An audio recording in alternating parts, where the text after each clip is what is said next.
एक कम बुद्धि के व्यक्ति ने मेरे ऊपर अभी एक वीडियो भी बना दिया कि विवेक बिंद्रा बिजनेस कर रहे हैं, गीता में बिजनेस कर।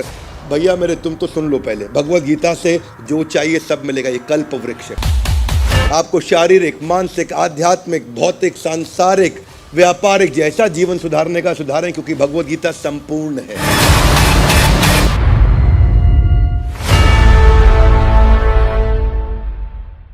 ग्रंथराज श्रीमद् भगवत गीता की धन्यवाद। आज का जो श्लोक है वो अर्जुन का एक प्रश्न है, और आज के श्लोक में अर्जुन आपसे एक प्रश्न पूछने वाले हैं और कृष्ण से पूछेंगे। इससे पहले थोड़ी बात हुई, कर्मण्येवाधिकारस्ते मा फलेषु कदाचन। वो आपने एपिसोड देखा होगा कि कर्म करो फल की इच्छा मत करो। बड़ा पॉपुलर श्लोक है ये भगवत गीता का, ये पिछला एपिसोड था। लेकिन अर्जुन ये बात सोचते सोचते अब सोचने लगे कि इतने इंटेलिजेंट लोग होते कौन हैं जो भगवत गीता को अप्लाई कर लेंगे।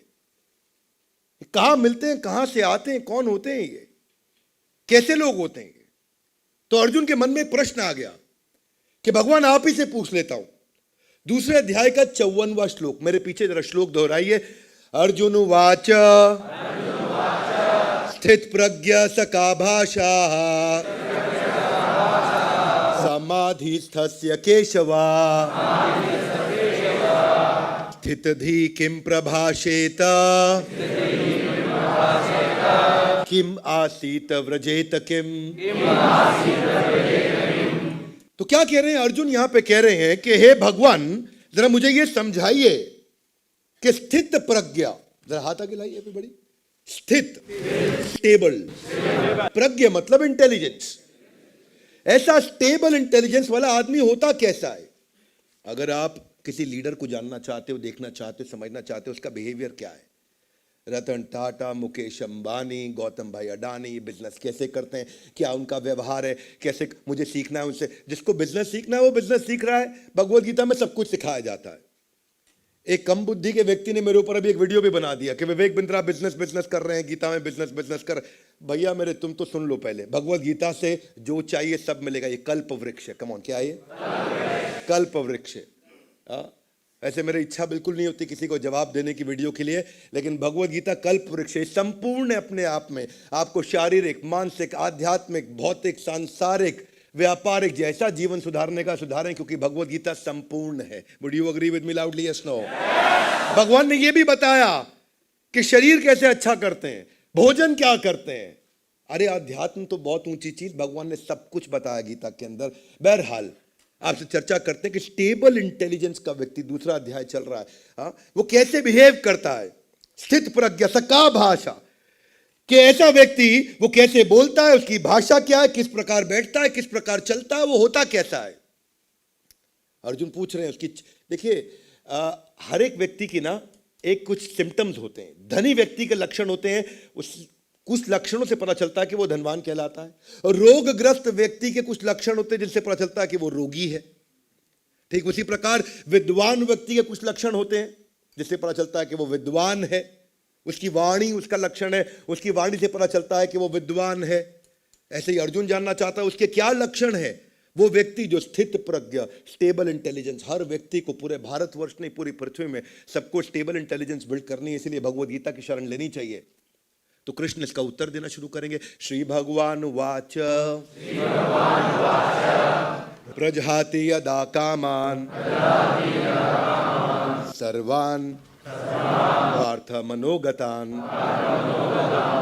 आत्मनि एवात्मना तुष्टा स्थित प्रज्ञस्तद उच्यते। तो ये श्लोक को हम डिटेल में नहीं लेंगे, लेकिन शॉर्ट में समझ लेते हैं। यहां भगवान कहते हैं कि when a man gives up all varieties of sense desire which arise from mental concoction, यानी कि मन में ना बहुत सारे मनगढ़ंत विचार होते हैं, कि जब कोई मानसिक मनगढ़ंत कहानी से उत्पन्न होने वाली कामनाओं को त्याग देता है। हाथ आगे लाइए। मन से मनगढ़ंत कहानियां उत्पन्न होती हैं, उनको त्यागना है। उसके बाद भगवान कहते हैं उससे क्या होगा? दुखेशु अनुद्विग्न मना सुखेशु विगत स्प्रिया। क्या अर्थ हुआ? कि दुख के अंदर अनुद्विग्न मना, वो दुख में डिस्टर्ब नहीं होगा, सुखेशु विगतः प्रिया, वो सुख। तो ये एक ऐसा श्लोक पहले भी आया कि दुख में फिसले नहीं, सुख में उछले नहीं। सुना आपने? दुख में फिसले नहीं, सुख में उछले नहीं। इसमें एक और नई बात भगवान ने ऐड करी। वो क्या बोला? वीतराग भय क्रोध स्थित धी मुनिरुच्यते। कि वीतराग, यहां से शुरू करेंगे, सुनना। वीत राग, राग मतलब अटैचमेंट, वीत मतलब फ्री फ्रॉम अटैचमेंट। जिसको अटैचमेंट नहीं है उसको दो रिजल्ट मिलते हैं, वो भय और क्रोध उसको नहीं आ सकता। और ऐसा व्यक्ति स्थित धी मुनिरुच्यते, कि ऐसा मुनि वो स्थित धी, धी मतलब इंटेलिजेंस, प्रज्ञा और धी एक ही अर्थ है। स्थित धी, किसका स्थित धी? जो कि फ्री फ्रॉम अटैचमेंट है। इसको थोड़ा और आसानी से समझते हैं। इसको ऐसे समझो, मिल गया तो खोने का डर, नहीं मिला तो anger. One more time, come on everybody. मिल गया तो नहीं मिला तो एंगर। गुस्सा कब आता है? जब मेरी बात नहीं मानी गई। डर कब लगता है? जो मेरे पास है मेरे हाथ से छिन जाए। मिल गया तो खोने का डर, नहीं मिला तो एंगर। तो ये भगवान ने दो चीजें बताई कि जो स्टेबल इंटेलिजेंस का आदमी उसको डर नहीं लगता। डरता कौन है? अनस्टेबल इंटेलिजेंस का आदमी। भय किसको आता है? अनस्टेबल इंटेलिजेंस का आदमी। तो ये उसके बिहेवियर का एक लक्षण है कि जिसका स्टेबल इंटेलिजेंस होगा, जो वीतराग, वीतराग मतलब जिसको अटैचमेंट नहीं होगा, उसको डर नहीं लगता। एक बार की बात थी, एक राजा जो अपनी पूरी की पूरी साम्राज्य के साथ इतना अटैच थे, इतना अटैच थे, इतना अटैच थे कि वो जीते चले जा रहे। और वो राजा के, उनके साम्राज्य से एक बहुत बड़े गुरु निकलने वाले थे। पता लगा वो गुरु आ रहे हैं, आ रहे हैं, आ रहे हैं। वो दिन आ गया जिस दिन वो गुरु पहुंच गए। राजा ने सोचा इन गुरु को अपने यहाँ बुलाने से अच्छा मैं खुद ही गुरु के दर्शन करने जाता हूं, उनकी शरण लूंगा, तभी मैं उनसे कुछ सीख पाऊंगा। तो राजा जिस दिन वो गुरु आए, जिस कुटिया में विश्राम करने लगे, वहां जाकर के बाहर इंतजार करने लगे कि मैं आज गुरु से कुछ प्रश्न करूंगा। जैसे ही गुरु मिले, उनसे बोला कि मेरी बड़ी आसक्ति है, बहुत अटैचमेंट है, जिसके कारण बड़ा परेशान रहता हूं। मैं डिटैच्ड कैसे हो जाऊं, इसका मुझे उपाय दीजिए। मैं बड़ा खुश हो जाता हूं, कुछ जीत जाऊं, बड़ा दुखी हो जाता हूं, कुछ हार जाऊं, तो बड़ा इमोशनल प्लेटफॉर्म पर जीवन जी रहा हूं। गुरु ने कहा कोई बात नहीं, दो कागज के टुकड़े लाओ। दो कागज के टुकड़े गुरुजी के सामने लाए गए। गुरुजी ने एक कागज का टुकड़ा लिया, उस पर कुछ लिखा, बंद कर दिया, फोल्ड कर दिया। दूसरा कागज का टुकड़ा लिया, उस पर भी कुछ लिखा, उसको भी फोल्ड कर दिया। राजा बैठ के वहां सब देख रहे थे, ये क्या कागज पर लिख रहे हैं? मैं बड़ा सीरियस प्रश्न पूछ रहा हूं, ये कुछ चिट्ठी बना रहे? तभी गुरु ने कहा, राजन जिस दिन तुम बहुत खुश होगे ना, ये पहली चिट्ठी मेरी खोल के पढ़ लेना। और राजन जिस दिन तुम बहुत दुखी होगे, ये मेरी दूसरी चिट्ठी खोल के पढ़ लेना। राजा बोले, गुरु ने बड़ा कस्टमाइज सोल्यूशन दिया है। दोनों चिट्ठी बड़ी संभाली, बड़े बड़े एनवलप बनाए, खुश होने के ऊपर लेबल लिख दिया, ये खुशी वाली चिट्ठी है। दुखी पे दुखी का लेबल लिख दिया, दुख वाली चिट्ठी लेके राजा निकल पड़े। जब अपने साम्राज्य में वापस लौटे, कुछ दिन, महीने, हफ्ते बढ़िया बीते। एक दिन अचानक ऐसा हुआ कि उनका रथी, रथी के ऊपर होता है अधिरथी, उसके ऊपर होता है महारथी। तो रथी बड़ा छोटा यूनिट होता है, किसी दिन समझाऊंगा रथी, अतिरथी, महारथी में क्या अंतर। उनका एक रथी पड़ोस के एक साम्राज्य को जीत लाया। राजा बहुत खुश हुए कि मुझे ना अधिरथी लगा ना महारथी लगा, पड़ोस के साम्राज्य को जीत लाया। अब इतना खुश हुआ तो उनको याद आया गुरु की बात, जब बहुत खुश होंगे तो खुश वाली चिट्ठी खोल लो। और जैसे ही उन्होंने खुश वाली चिट्ठी खोली, खुश वाली चिट्ठी खोलते ही अचानक पढ़ा तो उसमें क्या लिखा? उसमें लिखा, इट इज टेम्पररी, ये थोड़े समय के लिए है। राजा हैरान, मैं तो साम्राज्य जीता, गुरु ने कहा इट इज टेम्पररी, ये थोड़े समय के लिए। कोई बात नहीं, कुछ दिन, हफ्ते, महीने बीते और एक समय ऐसा आया कि वो जो साम्राज्य हारा, उन्होंने कुछ लोगों की सेना और बाजू के साम्राज्य जोड़े, इनको चुनौती दी। इस बार इनके रथी, अधिरथी, महारथी सारे के सारे चले गए युद्ध करने और फिर भी हार गए। राजा बहुत दुखी हुआ, बोला गुरु जी ने कहा था टेम्पररी, वही हुआ, ये थोड़े समय के लिए निकल गया मेरे हाथ से। अब तो रथी भी गया, अतिरथी भी गया, महारथी भी गया, फिर भी हार गए। उन्होंने कहा चलो अब दूसरी चिट्ठी खोलते हैं। दुखी होने पर दूसरी चिट्ठी खोली, और जैसे ही दूसरी चिट्ठी खोली राजा हैरान हो गए। दूसरी चिट्ठी में लिखा था, इट इज टेम्पररी, ये थोड़े समय के लिए है। तब उनको ये समझ में आया कि ये सब कुछ टेम्पररी है और वहां से मुझे अपनी अटैचमेंट को तोड़ के वापस लेकर के आना है। हमारे पास जीवन में शास्त्र बताते हैं 3 प्रकार के दुख होते हैं। एक होता है आदि दैविक, दूसरा होता है आदि भौतिक और तीसरा होता है आध्यात्मिक। जरा हाथ ऊपर लाइए। आदि दैविक यूनिवर्स देता है, आदि भौतिक सामने वाला देता है, आध्यात्मिक वो मेरा मन मुझे खुद ही देता है। 3 प्रकार के दुख होते हैं संसार में। एक प्रकार का दुख क्या होता है? आदि दैविक, जो दैविक शक्तियों के द्वारा, जो मेरे से कंट्रोल से बाहर है, जिनका मैं कुछ नहीं कर सकता। सड़क में रास्ते में एक्सीडेंट हो गया, ट्रैफिक जैम हो गया, या कोई बहुत ज्यादा गर्मी हो गई, बहुत सर्दी हो गई, अर्थक्वेक आ गया, तो ये सब क्या है? आदि दैविक। ये मेरे हाथ में। आदि भौतिक, जो सामने वाला मेरे को दुखी करता है, मेरे बारे में आप शब्द बोलता है, वो आदि भौतिक है, लेकिन मैं दुखी हो जाता हूं, वो आध्यात्मिक है, वो मेरे हाथ में है। 3 प्रकार के दुख होते हैं। भगवान ने क्या बताया कि आपको कमल से सीखना चाहिए, जो कीचड़ के बीच में परमानेंट रहता है। और कमल ही एक ऐसा फूल है कि कीचड़ के बीच में रहने में, पानी के बीच में जीवन भर रहने में, उस पर पानी की एक बूंद टिकती नहीं है, उस पर पानी की बूंद तुरंत नीचे गिर जाती है। क्या अर्थ हुआ इसका? इसको ऐसे समझते हैं कि भगवान राम को जब वनवास दिया गया, भगवान राम को जब वनवास दिया गया, तो कब दिया वनवास? टाइमिंग पे ध्यान देना, टाइमिंग पे ध्यान देना।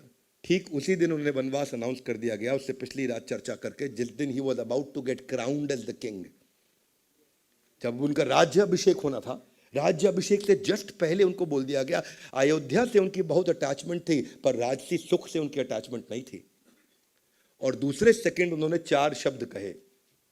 कितने शब्द? 4। अंग्रेजी में कहें तो 3 शब्द, हिंदी में कहें 4 शब्द। आप इतने गहरे हैं 4 शब्द ये। जब उनको बताया गया कि अब तुमको वनवास दिया जा रहा है और तुम्हारे छोटे भाई भरत को साम्राज्य दे दिया जाएगा, तो उन्होंने 4 शब्द कहे, बस इतनी सी बात। क्या 4 शब्द? बस इतनी सी बात। अंग्रेजी में इज दैट ऑल? इतनी छोटी सी बात। भगवान राम का भयंकर डिटैचमेंट, इतना भयंकर डिटैचमेंट कि वो, उनको इनहेरिटेंस नहीं चाहिए, अयोध्या वासियों से प्रेम था। सो डिटैचमेंट उनका अपने पिता और माता के कंफर्ट के लिए था। और उसी को बोला, अर्जुन ने पूछा स्थित प्रज्ञ स का भाषा? भगवान ने बोला, अर्जुन ने पूछा किम प्रभाषेत किम आसीत व्रजेत किम, वो कैसे होते हैं स्थित प्रज्ञा वाले? तो भगवान ने उत्तर दिया, वीत राग भय क्रोधा। जिसको कोई अटैचमेंट नहीं, ना तो उसको भय आएगा ना क्रोध आएगा। मतलब क्या है? हमारा क्या है? हमारा है मिल गया तो खोने का डर, नहीं मिला तो एंगर। और भगवान राम का क्या है? ना खोने का डर ना एंगर। ये हम में और भगवान राम में अंतर। ना खोने का डर ना एंगर। क्या उनको क्रोध आया कि मुझसे सब कुछ छीन लिया? क्या उनको डर लगा मुझसे सब कुछ छीन लिया? वीत राग भय क्रोधा। लेकिन क्या हमारी बुरी आदतों से इतनी भयंकर अटैचमेंट होती है, इतनी भयंकर बुरी आदतों से अटैचमेंट होती है कि हमसे छीन लिया जाए तो बहुत दिक्कत होती है। वैसे एक आदमी, आजकल तो आप सुन ही रहे हैं कि जो है ना, लिवर खराब हो जाता है शराब पीने से। तो अखबार में बड़ी लंबी चौड़ी खबर, एक लंबा आर्टिकल आया हुआ कि कल केवल दिल्ली शहर के अंदर शराब पीने के कारण लीवर खराब होने से 8 मौतें हो गई। तो आदमी अखबार पढ़ रहा था, शराब पीने से लीवर खराब हुआ, 8 मौतें केवल दिल्ली में हो गई। चोट से अखबार बंद किया और पत्नी के सामने चला, आज से बंद। पत्नी बड़ी खुश हुई, बहुत अच्छा किया, आज से तुमने शराब बंद कर दी। नहीं, आज से अखबार बंद। भगवान कह रहे हैं वीत राग भय क्रोध ना, इनका अटैचमेंट इतना ज्यादा है। देखो, ये अटैचमेंट वर्सेस डिटैचमेंट को मैं आपको समझाता हूं। ये क्या है? ये सब मन में है। A one more time, come on, कहां है सब? आधा गिलाई। कैसे? देखिए, ऐसे मन में है कि एक बहुत धनी व्यक्ति था, वो अत्यंत धनी, और उसका जो घर था वो इतना सुंदर घर बनाया, इतना महल जैसा घर बनाया कि पूरे शहर में ऐसा घर किसी का नहीं। विजुअलाइज करो, सुंदर सुंदर बाग बगीचे, बड़े बड़े दरवाजे, अंदर खुलने पे drawing room, double triple height का रूफ, महल जैसा घर बनाया। और सब सोचते थे कि अपना पैसा लगा करके हम इतना बढ़िया घर बना नहीं पाएंगे। उसको बोलते थे आप पैसा बताओ, आपसे ले लेंगे आपका घर। वो अपना घर बेचता नहीं था, उसने बहुत मन से बनाया था अपना घर, बड़ा प्रेम से बनाया घर अपना। रियल एस्टेट वाले समझ सकते हैं, जब कोई दिल से अपना घर बनाता है ना, उसमें कितना समय लग जाता है, कितने साल लग जाते हैं। कारपेंटर अंदर घुसता है, ऐसा लगता है अगले जीवन में बाहर निकलेगा। बड़ा अच्छा घर बना है, लेकिन अभी 3 बेटे और पत्नी के साथ आनंद से वहां रहता था, व्यापार करता था। एक दिन व्यापार के कारण उसको विदेश जाना पड़ा। बहुत दिन बाद जब विदेश से वापस लौटा और घर के सामने आया तो बड़ी भीड़ लगी हुई घर के बाहर। भीड़ को चीरते हुए आगे गया, हैरान हो गया, ये क्या हो रहा है?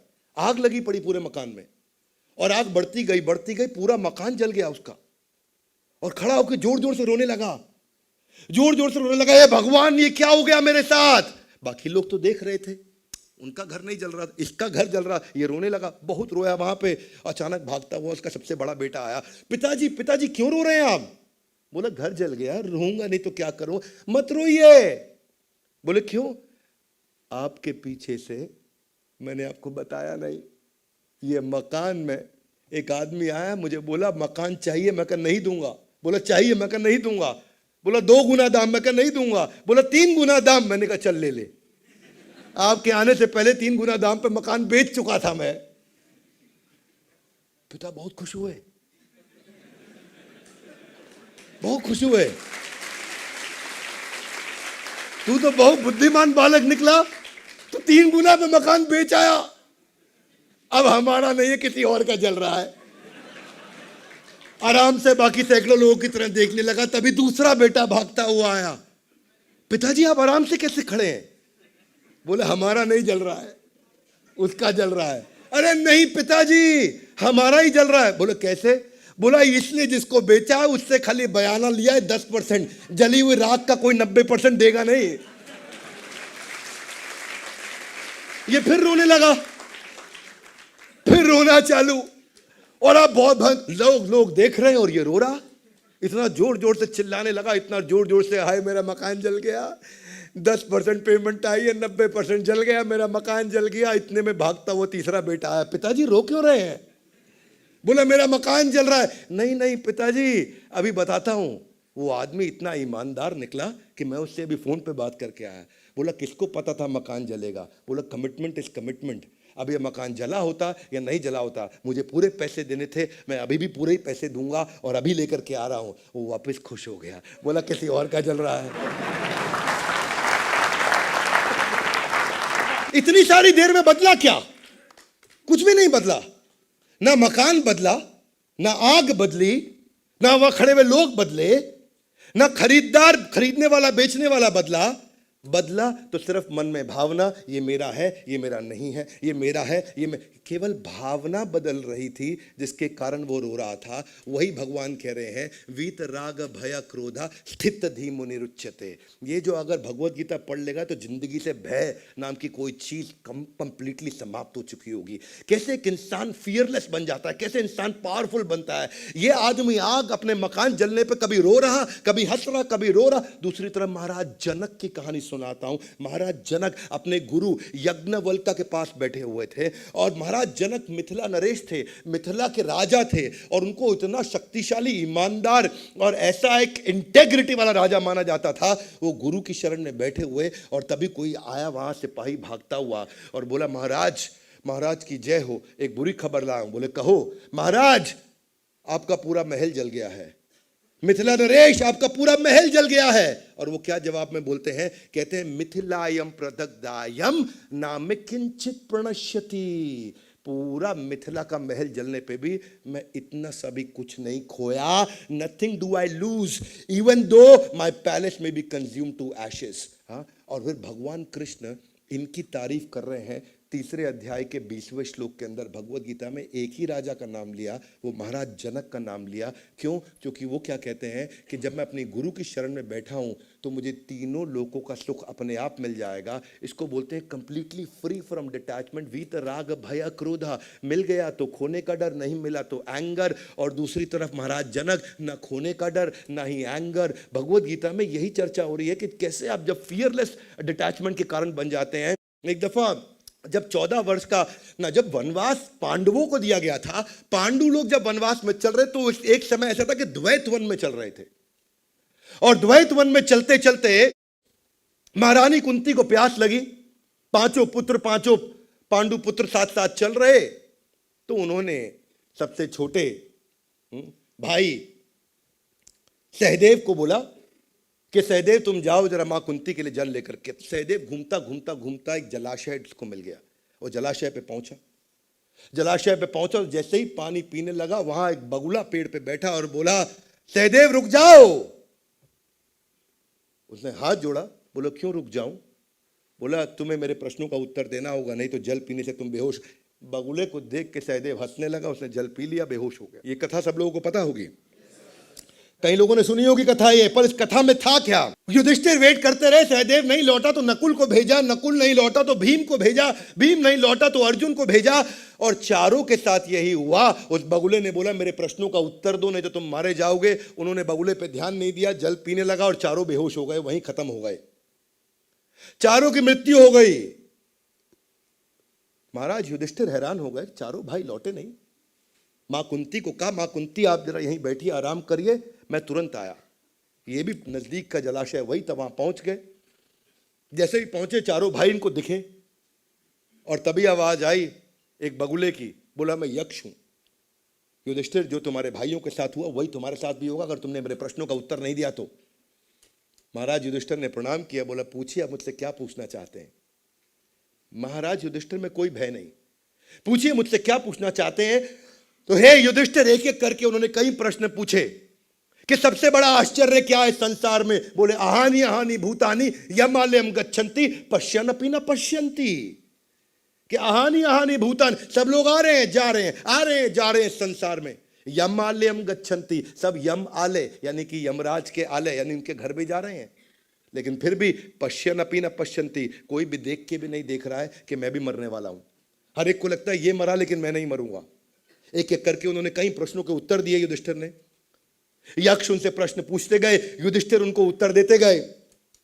जैसे जैसे युधिष्ठिर ने सारे उत्तर दिए तो यक्ष ने कहा कि युधिष्ठिर तुम सभी धर्म के सभी मर्मों के तुम ज्ञाता हो, मैं तुम्हारे सारे उत्तरों से संतुष्ट हूं, इसीलिए मैं अब तुम्हारे संतुष्टि के बाद के लिए एक ही भाई को जीवित कर सकता हूं। ध्यान दीजिएगा, एक ही भाई को जीवित कर सकता हूं।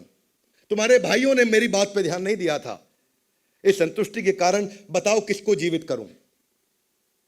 तो जैसे ही उन्होंने कहा किसको जीवित करूं, महाराज युधिष्ठिर ने तुरंत कहा कि हे यक्ष, आप ऐसा करें नकुल को जीवित कर दें। यक्ष हैरान, नकुल को? नकुल तुम्हारे साथ में तो महाबली भीम जिसके पास 10,000 हाथियों का बल है, उसको जीवित कर लेते। तुम्हारे पास तो धनुर्धारी त्रिलोक विजयी अर्जुन, गांडीवधारी अर्जुन, महाबाहु अर्जुन है, उसको क्यों नहीं जीवित किया? नकुल को क्यों जीवित करने के लिए चुना? तो वही युधिष्ठिर ने उत्तर दिया मुस्कुरा के कि हे यक्ष, धर्मात्मा पांडु की 2 पत्नियां थी, 2 रानियां थी। एक रानी माता कुंती जिसके हम 3 पुत्र, मैं युधिष्ठिर, मेरे भाई अर्जुन और भीम, और दूसरी महारानी थी माद्री, माद्री के 2 पुत्र नकुल और सहदेव। हे यक्ष, अगर जब माता कुंती का सबसे ज्येष्ठ पुत्र जीवित है तो धर्म के अनुसार माता माद्री का भी सबसे ज्येष्ठ पुत्र जीवित होना चाहिए, यानी कि आपको नकुल को जीवित करना होगा। भीम और अर्जुन से मुझे प्रेम है परंतु वो धर्म के विरुद्ध होगा। जैसे ही यक्ष ने बात सुनी, यक्ष मुस्कुराए और बोले युधिष्ठिर, तुम नहीं जानते मैं ही तुम्हारा धर्म पिता हूं और मैं तुम्हारी परीक्षा ले रहा था और इस परीक्षा में तुम उत्तीर्ण हुए और आज से तुम्हें धर्मराज युधिष्ठिर के नाम से जाना जाएगा। ये वो युधिष्ठिर हैं जिनको ना खोने का डर ना एंगर, ना खोने का डर ना एंगर। वही पूछा अर्जुन ने प्रश्न कि स्थित प्रज्ञ का भाषा, कि स्टेबल इंटेलिजेंस के लोग कैसे होते हैं? तो भगवान ने उत्तर दिया वीतराग भय क्रोध। अरे भाई, डरता वही है जिसका स्टेबल इंटेलिजेंस नहीं। जिंदगी में जो डर डर के काम करता है, कुछ छूट गया तो डर जाएगा, किसी ने बुरा बोल दिया तो डर जाएगा, उसके साथ कुछ गलत हो गया तो घबरा जाए, ऐसा कैसा वैसा कैसा, ये सोचते रहते हैं। हाथ से कुछ फिसल गया तो उनको लगा मैं बर्बाद हो गया, खत्म हो गया। ये सब वही लोग हैं जो भगवत गीता की शरण कभी नहीं लिए और समझे नहीं। हाँ, और इसे देते हो, ये तो धर्मराज युधिष्ठिर थे, ये जो रिश्तों की अहमियत में भी धर्म को ऊपर लेकर के आए, अपने भाई दोनों छोड़ दिए। नकुल की बात का, आजकल के रिश्ते अलग हैं, आजकल के रिश्ते में मनोहर नाम का एक आदमी, उसकी पत्नी बीमार पड़ गई बहुत, तो भागा अस्पताल, डॉक्टर के पास गया, बोला डॉक्टर डॉक्टर मेरी पत्नी बीमार हो गई, पत्नी बेहोश हुई है। डॉक्टर थोड़ा चेकअप करने लगे, स्टेथोस्कोप लगाया, सब कुछ किया और बोला मैं क्षमा चाहता हूं, आपकी पत्नी अब इस संसार में नहीं रही, मर गई। तो ये आराम से सुन रहा था, बोले नहीं रही, वो नहीं रही। अच्छा, इतने में थोड़ी पत्नी हिली डुली, पत्नी जब हिली डुली, हिल डुल के थोड़ी आवाज करके वापस बोली नहीं नहीं डॉक्टर साहब मैं जीवित हूं।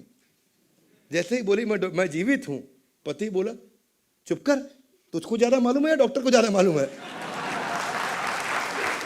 आजकल के रिश्ते अलग हैं, ये अलग टाइप के रिश्ते हैं, है कि नहीं? यहां धर्मराज युधिष्ठिर वाले रिश्ते नहीं है। पर ये जो फियरलेस नेचर है, ये मैंने श्रीमती मीराबाई में सुना, मीराबाई के जीवन में देखा। श्रीमती मीराबाई 4 साल की थी तो एक शादी का जब प्रोसेशन जा रहा था तो अपनी मां से पूछा ये कौन है? बोले दूल्हा जा रहा है। श्रीमती मीराबाई ने कहा मेरा दूल्हा कौन होगा? तो मां थोड़ा पीछे घूमी और बोली ये कृष्ण जो दिख रहे हैं तुम्हें, यही तुम्हारे दूल्हे हैं, यही तुम्हारे पति हैं। वो बात श्रीमती मीराबाई के दिल में बैठ गई कि यही मेरे पति हैं। वो बात दिल में बैठ क्या गई, श्रीमती मीराबाई अब उन्हीं की पूजा करने लगी, उन्हीं डीटीज को उन्होंने अपना सब कुछ मान लिया। परंतु और इतना भक्ति करने लगी, इतनी अनन्य, अनन्य का अर्थ होता है ना कोई अन्य, ना कोई, इसको बोलते हैं अनन्य भक्ति, ना कोई अन्य। ऐसा नहीं अलग अलग शेल्टर ले रहे हैं, हम ओटीटी प्लेटफॉर्म्स की शेल्टर लेते हैं, मीराबाई केवल कृष्ण की शेल्टर लेती। लेकिन जैसे जैसे वो बड़ी हुई, उनकी इच्छा के विरुद्ध शिशोदिया वंश के महाराज भोजराज से उनका विवाह कर दिया गया। वो चाहती नहीं थी, क्योंकि अपने मन ही मन पति कृष्ण को मान चुकी थी। अब शिशोदिया वंश के महाराज भोजराज जब उनके नजदीक आने लगे तो श्रीमती मीराबाई उनको रोक दे, मना करे। उनके लाख प्रयासों के बाद भी इन्होंने अपने शरीर को छूने नहीं दिया। श्रीमती मीराबाई इतनी प्रेम में विलीन थी, इतनी प्रेम में विलीन थी, इन्होंने बहुत प्रयास किए उनके नजदीक जाने के, ये उनको दूर कर देती, वो भी शिशोदिया वंश के राजा। और धीरे धीरे न केवल बुरा माने, बल्कि बात इतनी खराब हो गई, इतनी खराब हो गई कि उनको लगा कि अगर तू मेरी नहीं तो तू किसी की नहीं। और जब यह बात हो गई तो किसी की नहीं, तो उन्होंने बड़ी यातनाएं दी, उन्हें कीलों के बड़े बड़े शैया पे लेटा दिया, वो फूलों की शैया बन गई।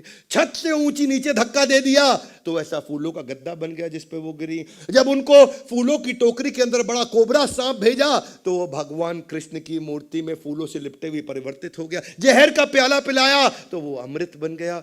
इनको तो डर नहीं, श्रीमती मीराबाई को। और शिशोदिया वंश के महाराज को देख करके इतनी हैरानी हुई, उनका वैराग्य देख के इतनी हैरानी हुई कि उन्होंने उसके बाद उनका भी हृदय परिवर्तित हो गया और आजीवन उनको अपना मित्र मान लिया और आजीवन मित्र मान करके ही जीवन चला। ये थी श्रीमती मीराबाई, न खोने का डर न एंगर। हाँ, ये अर्जुन ने जब प्रश्न पूछा कि स्थित प्रज्ञा स का भाषा, तो कृष्ण ने जवाब दिया वीत राग भय क्रोध स्थित धी मुनि रुच्यते। यहाँ बात खत्म नहीं हुई, ये आगे भी चलेगा, अगले श्लोकों में भी आएगा। भगवान शिव के साथ में भी ये कथा आती है, जब जिस समय हलाहल का उत्पन्न हुआ था 14 रत्नों में से। कहां पे हुआ था ये? जब क्या किया गया था? समुद्र मंथन में 14 रत्न है, उनमें से एक था हलाहल यानी कि विष। और जब विष बाहर आया, इतनी लपटे और इतनी आग निकली उस विष में से, इतनी आग निकली कि एक तरफ देव एक तरफ दानव सब जलने लगे। और सबने भगवान शिव से प्रार्थना करी, दानवों ने भी करी, देवताओं ने भी करी, सुर असुर सबने प्रार्थना करी, प्रभु आप आइए। और भगवान शिव ने आकर के उस जहर को अपने कंठ में धारण कर लिया। यहां तक सबको पता है। देवताओं ने जब उनको धन्यवाद किया, बोला आपने बहुत बड़ा काम कर दिया हमारे लिए। बोला मैंने कुछ खास नहीं किया, I didn't do anything great, it was easy to digest this poison.